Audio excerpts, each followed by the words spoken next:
You're watching the Evercade effect. And I'm Ed, and today we're going to talk about, is Evercade retro gaming right for you? And yes, this is the definitive guide. We're going to talk about this here in a moment.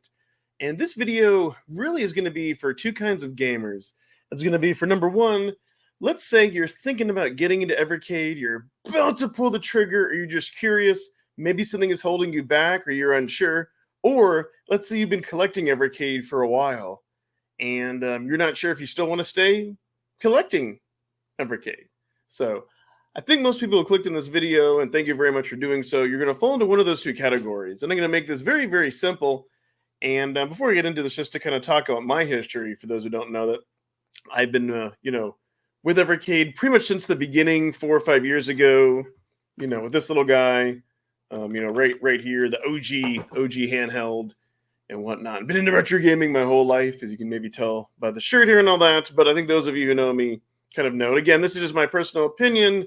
But what I'm going to talk about is just not based on some stats or some number or anything. It's based pretty much on emotion and feeling and the experience, which is the Evercade effect, not coincidentally. And kind of want to talk about who Evercade is for and who Evercade is for not. And if you have different opinions or whatnot at the end of the video, please go ahead and put them below. But the short answer is, do you care about physical media?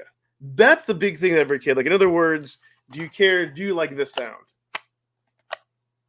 Do you get off on putting in like a physical cart? Do you like having an officially licensed thing to play it on? That's really what it comes down to. Okay, you can stop the video. No, but seriously though, that is a big part of it. And let me kind of break it down. Let me kind of break it down here. And kind of what I mean is that if you just want to play like retro video games, and you just want to play the game for the sake of it, and you don't really care how you play it, you don't really care about ownership, you don't really care about licensing, you don't really care what you want to play it on, then go ahead, scour the internet, download the ROM, and just play the game on your computer. If that's all you care about. Now, there's a next level you can take it to. If, let's say, you still don't care about physical media, but you just want to play the games and you kind of want a little bit more of a console type experience, then at that point, you're probably better off getting something like a Miu Mini or a Hank device or a RetroPie, one of the other devices, to kind of give more of that feel of playing games on a console, but have like all the cool benefits of save states and all that good stuff. But if you care about physical media, if you like putting carts into a system, then Evercade may be for you. If you like curated collections, if you like the discovery, if you like getting a physical thing in the mail, all those things behind me, if you like having an instruction booklet, if you like having something in a cool clamshell, then that's where this really comes in. And that's the whole selling point of Evercade. And that is the Evercade effect, which is really getting physical media, enjoying the nostalgia of the physical media, and then me being able to share that with others. And I'll even go to say that it's kind of more of not necessarily even about the games. I mean, it is. But personally, that's why, let's say, like there are certain collections, looking at the computer blue collections, that I'm not a big fan of, but I still like getting that thing in the mail. I still like putting in that cart. I still like experiencing those games. And that's kind of what you're paying the whole $20 premium for, is to get that experience. Not only that, you get plug and play. You can just pop in a cart. You don't have to worry about anything. There's nothing to configure. There's cool artwork. You're actually paying the developers. The devs are actually making money off of this instead of resellers. So those are kind of some of the reasons. It really comes down to physical media. When you put in a cart, do you enjoy putting that in? Do you like looking at the collection? Do you like collecting something? And that's what's nice. Me being with Evercade from the beginning, it's really fun to kind of see the collection behind me. And that's the main thing that I collect nowadays, video game wise. I mean, for $20, most of the time you can't go wrong. Yes, you can play these games in all their kinds of formats and everything, but it really just depends. Do you like the experience of the physical media and the curation?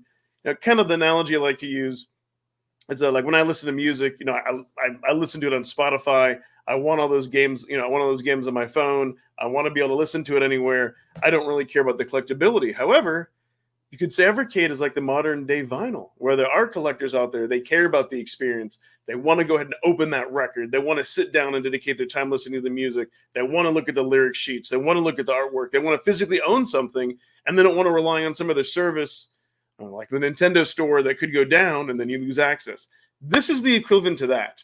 So if you're the kind of person, who kind of likes physical media, likes discovery, want to kind of play those kind of niche retro and indie games. Yes, you're not going to have your Super Mario Brothers 3. Yes, there's going to be some horrible games, but there's also going to be some great games too. Then this may be for you. And also, if you like gaming on a budget, right? So I think that's another important thing I want to go ahead and talk about. And I want to talk about options because I talk about this when I go live a lot and on my weekly podcast, Evercast. But I thought it was important to kind of cover this in the video. And so if you're still into the Evercade ecosystem and you still enjoy those things, yeah, keep on collecting. I've made up my mind where I'm going to collect all of them regardless. But what should you do? What are your options if you want to get into Evercade? Well, don't buy this guy.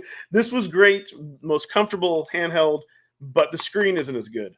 I'm going to talk about a better option for you. As soon as I can bring it up here. Let's go ahead and talk about that. Let's say you are a handheld gamer, right? For $100, you get this with Tomb Raider, which, by the way, I have been streaming a lot. I really enjoyed Tomb Raider. I need to go back to it. And quite frankly, this game is not playable without save states. I'm sorry. It is just that it is that challenging, right? So for $100 USD, you get that. So really, because the carts are $20 and the Giga carts are $25, since they hold a lot more, you're really only paying, like $75. You're only paying $75 for it. You don't get, but so the pros are, yes, you get a portable device, you can play anywhere, you get an awesome screen, you're going to get good controls and everything else. Only con is there's no HDMI out, so you're not going to be able to hook this up to your TV. But what if you're on a handheld gamer or you don't really care about that? And you'd rather just hook this up to your TV. Then you're going to want the VSR, and for the same price, you can go ahead and hook this up to your TV. You can plug in 4 controllers. It's got dual card slots, and it also comes with this. Those are really the 2 options I would go with. Yes, you may have heard there's the Evercade Alpha out there where you can play like your arcade games on a mini arcade machine. That's like that's over $200. That's way too expensive. And there's also the Super Pockets, which aren't made by Evercade. They're made by Hyper Megatech, which is the same company, and they're $60. And they do come with built-in games, but they're not as good quality, and it's not as comfortable, and it's on a smaller screen. So really, for $40 more, do yourself a favor and get yourself an EXP if you're going to go the handheld route. That's kind of my advice to get started. I mean, really, an ecosystem for $100, that's really all you need. And I would recommend that you take a look at, if you want a place to start with the purple carts behind me. There's about 10 of them.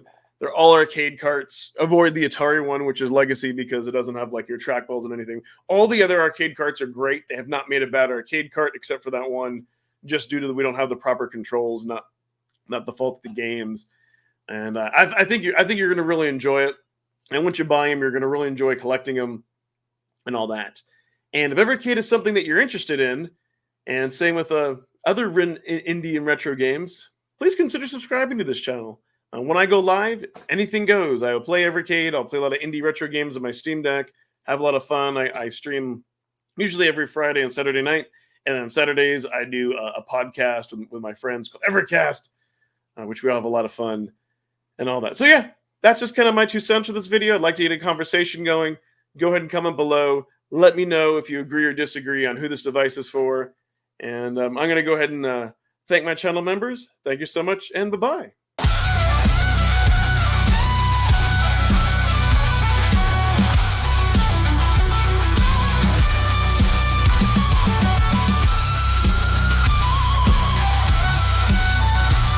Thanks, Crash Line, Mr. Shua, Immortal Sojourn, Sucker MC, Ember Cummings, Joe Whitlash.